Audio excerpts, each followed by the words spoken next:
What's so crazy is that the end goal for most entrepreneurs is to sell their business. You see so many news articles on Bloomberg or on social media with massive headlines. I sold my company. I sold my unicorn company. I sold my company for 150 million, or I sold my company for 10 million. What most of you guys don't realize, unless you're actually in the know, is that the headline number is never the actual number that you take home. I run a community of very successful entrepreneurs, and conversation like this is what we have within our community, where people who are ready to sell their businesses are being mentored by people who have already sold their businesses. However, it's not a formal mentoring session. There's just an atmosphere where everyone wants to help each other, because in this life and journey of entrepreneurship, it's extremely hard. A lot of stuff you've never heard, no one's ever taught you how to do it. But when you're surrounded by killers, like-minded people who have actually done it before, not crypto bros or YouTube gurus, but real founders who's made legacy businesses, it goes a long way. Be involved, even join this community. We're having a dinner in London within the next month. Click the link in the description and apply to join this community. There's so many factors that can change the outcome of how much you actually take home. For example, investors. If you have a co-founder, the deal structure you're taking, if you have to work for the company for 2 years with a non-compete, if you end up getting shares, and different life circumstances. I'm just going to give you a brief outline of why founders never sell. Yes, it seems like you can get a lump sum of money, but it's not as glamorous as you think it is. This is just a video to make you wait for a second and just evaluate if you actually want to sell your business. Personally, I just want a generational company. I want a company that can go for several generations, a legacy company. And people in my community have the exact same mindset. And most of us don't want to sell our business. Even if some of them are doing 10 million ARR or 2 million ARR, they just don't want to sell their businesses, because it's not always the best option.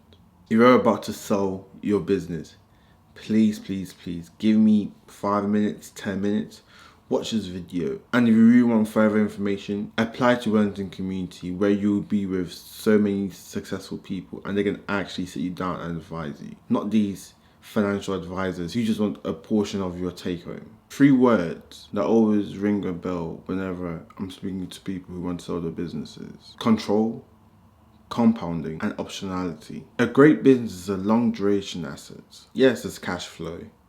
Yes, your business is being profitable.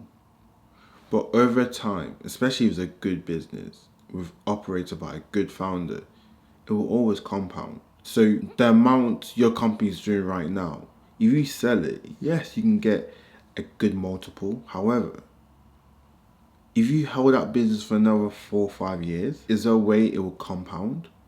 Or do you think it's stagnant? And if it's stagnant, why is it stagnant? Do you need to change your exec team? Do you need to change your approach?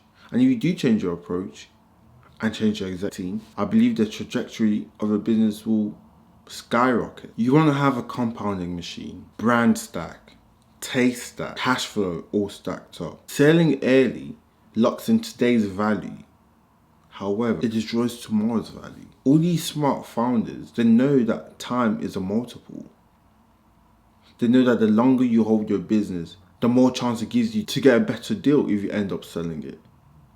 But even better founders know that this can be a cash flow for a generation to come. Letting your business mature is so vital, because compounding doesn't work after 1 year, 2 years, 3 years. It's 10, 15, 20, 30 years. When I was referencing control, I meant control. When you own your company, you have full control of it. Yes, you have investors. Yes, you may have a co-founder. But you still have a large portion of control compared to if you sold 50% of your company, 40%. Or if you sold your company after all. Where would your cash flow come from? Would you start again? Do you want to start again? Basically from 1. Not from 0, but from 1. A lot of good entrepreneurs believe that there was a bit of luck, a bit of serendipity. So why put yourself under stress thinking you may not be able to do this again? I believe control is one of the highest leverage in business. It lets you take long-term decisions over your life, your family, while others are taking short-term decisions. It gives you stability. Always remember, once control is gone, you're not building your own business, you're basically building someone else's business. This entrepreneurial drive or this entrepreneurial bubble that we live in. I say we because people who watch this video, you have to be an entrepreneur. There's no way you're watching this video and not entrepreneurial minded. In the bubble we live in, it's an addiction, it's a lifestyle. So if you start your business, I can guarantee you in 18 months you're going to start another business. 100%. 100%. If you believe this business that you've made that's successful, that you're even able to sell, it's not really your true life passion, then maybe sell it. But if you don't 100% believe that, why are you selling your company? Like, why are you selling it? And thirdly, optionality. Optionality is a byproduct of strength without dependency. A founder who owns a resilient, cash flow, cash generative business can choose multiple futures. They can liquidate without exit, scale without dilution, or reinvention without permission. When you sell, this collapses this landscape into a single, irreversible decision. Once you sign, when you put pen to paper, it's irreversible majority of the time, or a hefty fee. Most sophisticated, long-thinking, smart founders, they won't sell their business. They won't. It will take them a long time to sell their business. At the highest level, great businesses aren't to be sold majority of the time. Look at Walmart. That's a conglomerate for decades. Look at Berkshire Hathaway. Decades. These are legacy businesses. You can't do this in 4 years, 10 years, 20 years. It takes a whole generation to do this. One of the greatest ever entrepreneurs was a Rothschild. Did he sell his business? Or did he pass it down? I know at the end of the day it was all diluted, majority of it. But if you have the mindset of never selling, you'll be successful. Disclaimer, this video is not for me to tell you not to sell. No, I'm not saying that. You need to have the mindset of not selling. You need to enter a business or have a business where this is your life goal, your life mission.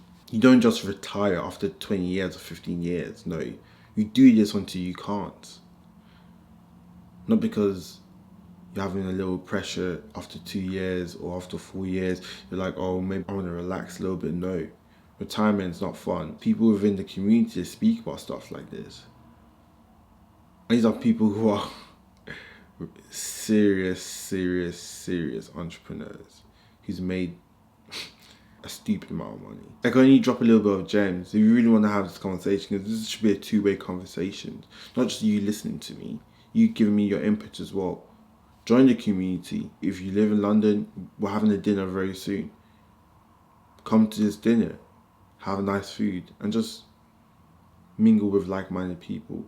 YouTube algorithm is extremely good. Whatever they suggest here, I recommend you to click.